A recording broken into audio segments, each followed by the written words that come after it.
E aí, você já parou para pensar em como os implantes mamários eles se relacionam com a nossa autoestima e com a nossa saúde? Para além da estética, eles são aliados também na reconstrução após a retirada total ou parcial da mama, ajudando milhares de mulheres a ressignificar a jornada com câncer de mama. Mas em algum momento, essa jornada ela pode chegar ao fim. E aí entra o explante. Nós somos estudantes de medicina e nós vamos explorar nesse vídeo os dois lados dessa moeda. No Brasil, o câncer de mama ele é o segundo tipo de câncer mais incidente em mulheres. E a reconstrução mamária com próteses é uma prática muito comum nesse contexto. Mas e os explantes? A gente nota também que houve um aumento das remoções de próteses. Nós temos mais de 40 mil casos de remoção em 2022. E é nesse contexto que a radiologia ela é muito crucial, porque os exames de imagem eles são indispensáveis para diagnosticar complicações e planejar os implantes com muita segurança. Mas afinal de contas, o que são os implantes mamários? Muita gente já conhece e eles têm sido muito utilizados na prática clínica, seja por indicações estéticas ou para reconstrução mamária. E apesar de muitas vezes eles serem utilizados como sinônimos, os termos implantes e próteses são termos diferentes. O termo implante ele significa qualquer material que tenha sido inserido no organismo, enquanto prótese ela significa um material que foi implantado no corpo para suprir a falta de um órgão ou para restaurar a função que foi comprometida. Então, dessa forma, seria correto nós usarmos o termo implante no contexto de cirurgia estética e o termo prótese no contexto de reconstruções, depois de cirurgias para retirada de mama. Os implantes mamários evoluíram muito desde que foram introduzidos na prática clínica. Antes nós tínhamos altas taxas de complicações e os resultados estéticos não eram lá como esperados. Nós tivemos muitas alterações na composição e na estrutura, resultando em menores riscos de complicações. Atualmente, os implantes eles são compostos mais frequentemente por gel de silicone, mais espessos para evitar risco de ruptura e com uma superfície texturizada para evitar risco de outras complicações. Os implantes geralmente são inseridos atrás da glândula mamária ou posteriormente ao músculo peitoral. Em pacientes submetidos à retirada total da mama, normalmente é inserido posteriormente ao músculo, mas isso cabe ao médico avaliar caso e caso. Bom, pessoal, agora falando um pouquinho dos exames utilizados para acompanhar essas alterações em implantes, a gente trouxe a mamografia, que é um exame que, apesar de que muitos pacientes acharem que é contraindicado caso de prótese, ela é sim utilizada para o rastreio mamográfico. O que acontece é que próteses, principalmente as subglandulares, elas podem dificultar a visualização do parênquima mamário. Mas para isso, então, além da nossa incidência convencional, a gente também faz uma incidência que é chamada de manobra de Eklund, em que é uma compressão mais forte, em que a prótese ela é deslocada para trás, permitindo uma melhor visualização. A gente trouxe aqui duas imagens que mostram a realização da incidência convencional e da de Eklund, assim como a visualização deles no exame. Um outro exame muito utilizado, em conjunto com outros métodos de imagem a depender da suspeita, da complicação, é a tomossíntese. Esse exame é muito importante porque ele forma uma imagem 3D em que reduz muito a sobreposição de tecidos. Então, ele nos confere a capacidade de fazer uma avaliação da estrutura da mama, assim como externamente ao implante. Nós trouxemos essa imagem que dá para ver a diferença entre a mamografia convencional e a tomossíntese. Uma vez na tomossíntese, a gente percebe um nódulo mais nítido, especulado, enquanto na mamografia ele está bem mais discreto. Bom, a gente ainda tem a ultrassonografia, que é um exame bastante importante. Ele é muito utilizado conjuntamente com a mamografia. Ele é um método de escolha para avaliação inicial de complicações de implantes.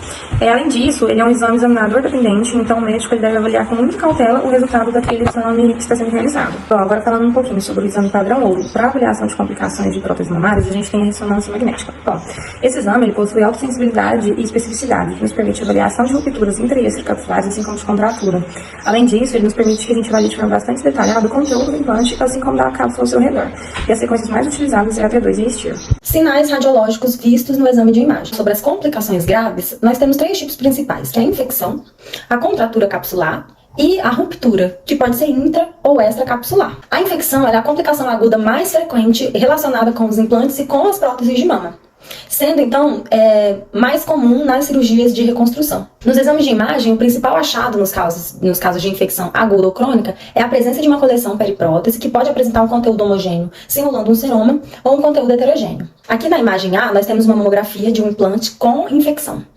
Na imagem B, nós temos uma ressonância magnética, sequência T2 axial, com saturação de água, mostrando a coleção periprótese. Outra complicação também é a contratura capsular, que é uma complicação tardia mais comum relacionada aos implantes e próteses mamárias. Ela pode apresentar diversas etiologias, como trauma, infecção ou mesmo ser idiopática. Ela ocorre mais frequentemente nos primeiros meses após a cirurgia.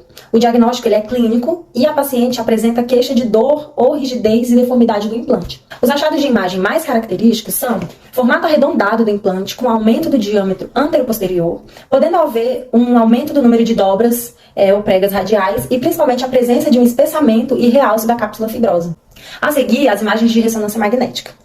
Na figura A, nós temos uma sequência T2 axial com saturação de água. Em B, temos a sequência T1 axial pós-contraste. E em C, mostra a reconstrução 3D MIP da sequência T1 axial pós-contraste. Essa é a imagem de um paciente com suspeita de contratura capsular, demonstrando um espessamento e um realce capsular difuso à esquerda. Por fim, nós temos a ruptura intra e extracapsular. A ruptura do implante ou prótese, ela é uma complicação grave. O risco de desenvolver essa complicação ela é maior nos implantes de localização retropeitoral e aumenta com o tempo de colocação do implante, sendo 30% nos primeiros 5 anos e 50% nos primeiros 10 anos. Como eu falei antes, a ruptura ela pode ser dividida em intra e extracapsular. A intracapsular ela é a mais comum, corresponde a 77% a 89% das rupturas, e consiste na ruptura do envoltório do implante sem o extravasamento do conteúdo além da cápsula fibrosa. A ruptura intracapsular ela pode estar associada a diferentes graus de colapso do elastômero, o que vai influenciar nos aspectos de imagem. Então, observa-se múltiplas linhas descontínuas no interior do implante, é o sinal da escada na ultrassonografia e sinal de Linguini na ressonância magnética, que corresponde ao elastômero colapsado. A sequência T2 axial, com supressão de gordura e saturação de água, observando-se múltiplas linhas descontínuas no interior do implante. Os sinais importantes relacionados à ruptura intracapsular são o sinal da escada, que no ultrassom pode-se detectar uma ruptura intracapsular, intensificando uma série de linhas ecogênicas horizontais retas ou curvilíneas, um tanto paralelas, atravessando o interior do implante, simulando lances de escada, por isso é comumente conhecido como o sinal da escada. A imagem a seguir mostra esse sinal. O sinal de Linguini é o sinal mais confiável de ruptura intracapsular. As linhas curvilíneas que são formadas pelo envelope rompido lembram um macarrão Linguini, assim como é mostrado na imagem a seguir. Já as rupturas extracapsulares, elas geralmente estão associadas às rupturas intracapsulares e consiste na descontinuidade da cápsula fibrosa com o extravasamento extracapsular do material do implante ou da prótese. Na avaliação por imagem da ruptura extracapsular dos implantes e próteses com conteúdo de silicone, observa-se na mamografia a presença de um material denso externamente à cápsula fibrosa, que corresponde ao material ecogênico com sombra acústica posterior suja na ultrassonografia, com aspecto característico de tempestade de neve, e material com densidade de silicone na ressonância magnética. Esse material ele pode estar presente em partes moles adjacentes à cápsula fibrosa, mas também podem migrar para linfonodos axilares e a cadeia torácica interna. Abaixo segue imagens de rupturas extracapsulares captadas por exame de imagem.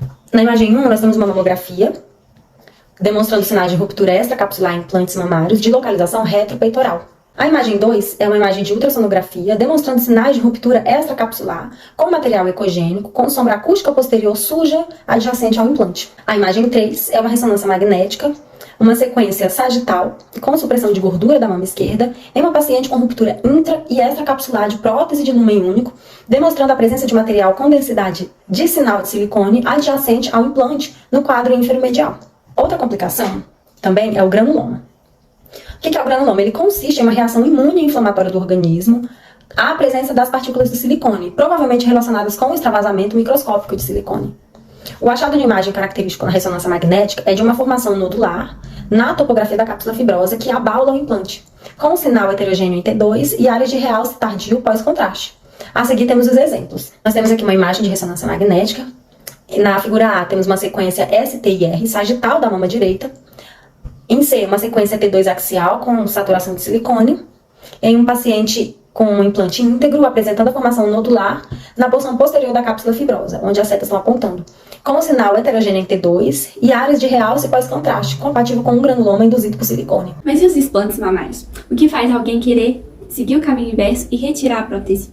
Normalmente, a prótese é retirada por questões de saúde. Nós temos aí inúmeros estudos aparecendo que mostram a resposta imunológica do organismo diante da inserção do implante, que causa inúmeros sintomas no corpo inteiro. Então, a busca pelo implante de silicone está cada vez mais frequente entre as mulheres, seja por intercorrências relacionadas à própria prótese, seja devido às mudanças no corpo ou mudanças na percepção de beleza feminina.